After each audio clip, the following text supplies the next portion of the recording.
gentrification stuff is rooted in deeply racist housing policy that came from the federal government, redlining, and then urban renewal. Robert Moses in New York City. I mean, so how do you get involved when you're not invited? Citizen Action has been mobilizing people in different neighborhoods lately, and I feel like there's beginning to be more activism at more levels here in Kingston, and I think that's been a catalyst, Citizen Action. Yeah, let's take a couple more questions. We'll go here and then here, yeah.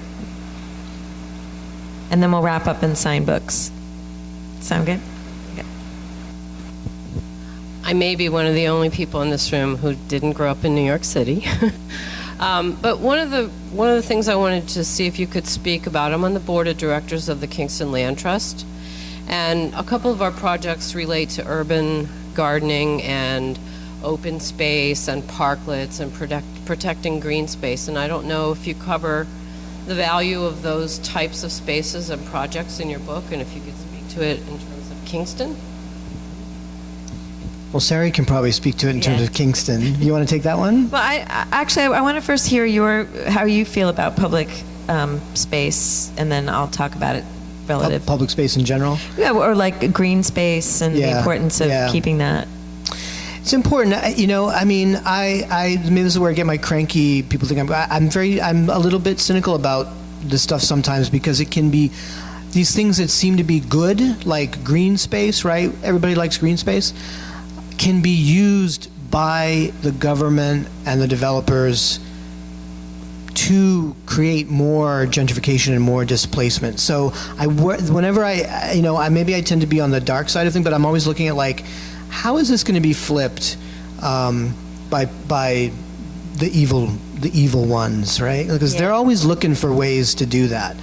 So I think that maybe going back to your question about the artists, that if you're going into a neighborhood and you're bringing green space, or you're bringing art walls, or these kinds of things, there has to be an equal and maybe even larger effort to offset the inevitable negatives that are going to come with that for the existing people in that community. I quote Jane Jacobs in the book where she writes about these developers going into East Harlem, and putting up housing for poor people, and putting in a big green lawn, right? And it's sort of like they come and say, now the poor have everything. They've got this beautiful green space. And the people that were like, we didn't want this. Nobody asked us what we wanted. I know this is not what you're saying, but I just kind of worry sometimes about the good intentions of green spaces or tree plantings or bike lanes in New York City, the good intentions of bike lanes. These things can really be used, and we have to be vigilant about how they're being used by the people who want to displace other people. And that's where my mind goes with it. I can hear that. Yeah, that makes sense. I would love to have some community gardens in Kingston. I think that would be a nice way to supplement the... I don't want to live in a suburb. I want to live in the city, but my husband likes to garden. But and I did love the community gardens in New York City, but I can also hear what you're saying about, and I'm actually a little bit wary about some of the changes. We're going to be having new bike lanes and connecting rail trails, and that's all great, but I worry sometimes that it's well, things are great here now, and then maybe some changes are being asked for that aren't great for everybody. And you always have to ask, who is it for? Right? Because you can say, here's a tree is good. Who's going to debate that one? Yeah. But who are these trees for? Who are these plantings for? Right. And if the answer is for the new people who are coming in, who are predominantly white, predominantly affluent, then you got a problem. Okay. Tree is not always just a tree, right? Hillary. Hi, thank you. So I live in the Rondout, which is downtown Kingston, And it's a unique neighborhood. Well, maybe not unique, but it's an interesting neighborhood in that it was really populous and very vibrant and really mixed. Mostly poor, but like mixed culturally. And then it was completely razed by urban renewal on one side. And they hadn't quite gotten across the street to the other side, which is now a historic district. So it's kind of come back. There's been a lot of revitalization. It was kind of abandoned for a long time, and then there's been a lot of revitalization, it's mixed again, culturally, economically, and in a lot of different ways. And when I come to City Hall to kind of advocate for the neighborhood in various ways, the party line tends to be that we have to, it sounds like upzoning, we have to, we need economic renewal, we need to, revitalize this neighborhood, we need to encourage development. And it's really hard to kind of battle that mentality, especially because, we all read these books and we, kind of study up on how to advocate for our neighborhoods. And yet, it's not always the people who are making those decisions who come to these things, and they're not always really listening to the people who are just kind of homeowners. So I'm wondering if you could talk a little bit more about upzoning and its effects, and then also, just kind of like how can the average citizen even remotely get heard about some of these issues? Yeah, how do you get heard? I mean, you're not being heard because you don't matter. You do not matter. And that's just the truth. They don't want to hear you. They want growth above all. We are a culture that has become obsessed with growth above all. And if you, in New York City, if I even utter the possibility that like, well, maybe New York City's grown enough. Oh my God, how dare you?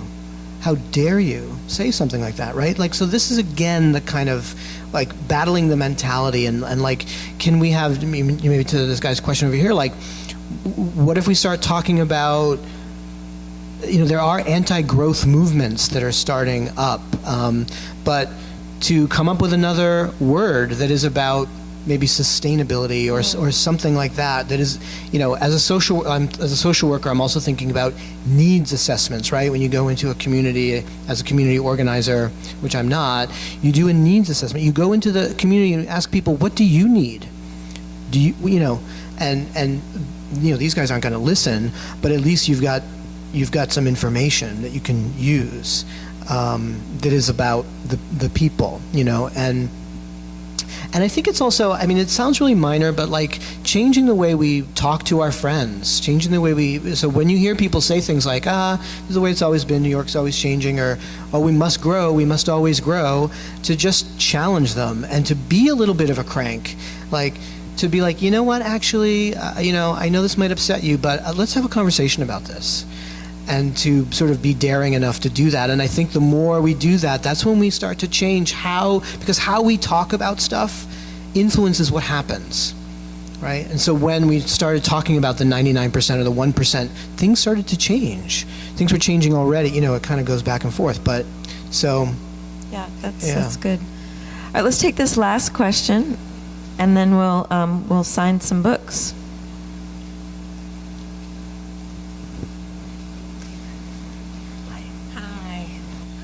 Thank you so much for your book, and I didn't know about your blog, but I'm really glad to know about it now.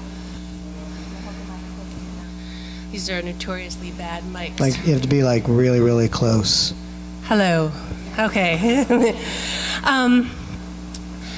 All right, so Airbnb and other ways that people can keep their homes. In New York City, I lived in Washington Heights before moving to Kingston. My last residence was Washington Heights. I think it was my councilman who said, we don't want Airbnb because we need to protect the hotel industry.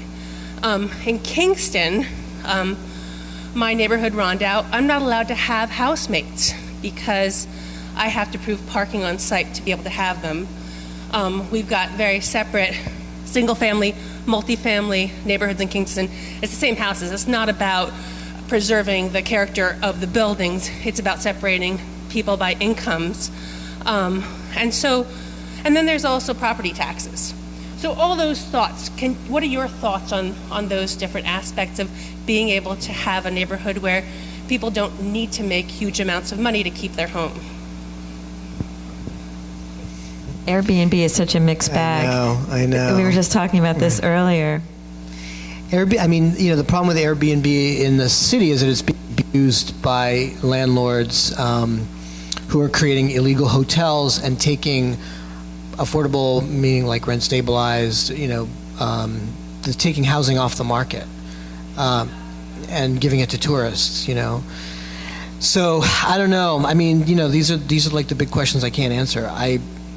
What do you have some Airbnb thoughts? Yeah, I mean, I have Airbnb thoughts. There, it's a really mixed bag. I think that there are people who are buying houses here now, who are coming up from the city, who are buying them just to do Airbnb, and so it's taking housing stock. And also, Airbnb guests don't always behave well in neighborhoods and make a lot of noise, but I also understand wanting to put your house to work and having a passive income like that, and I've done it in the past. I did it with my apartment on East 13th Street now and then, and it's a really I can understand why. I come from Long Beach, New York, and it's not legal there. You can't do Airbnb there.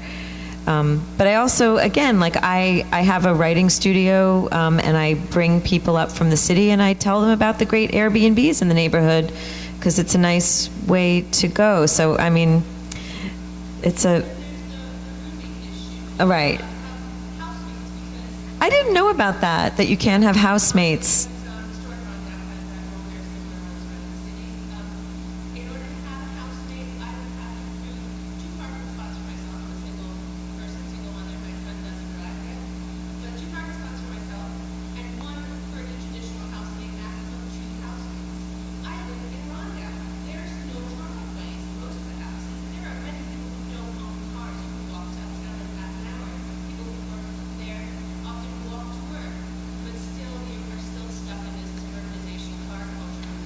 Yeah, I don't know about that at all, but it seems unfair.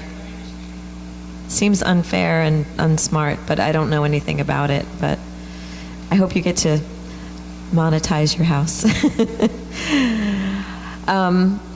So thank you all so much for coming out tonight. Thank you. This has been so exciting. And thank you, Jeremiah, for traveling from New York City and coming up and doing this. Thank you for having me. I'm so grateful that you came. Me too. And it's been such a great conversation. So books are for sale from the Golden Notebook right outside, and we're signing them, and that's the end. Thank you.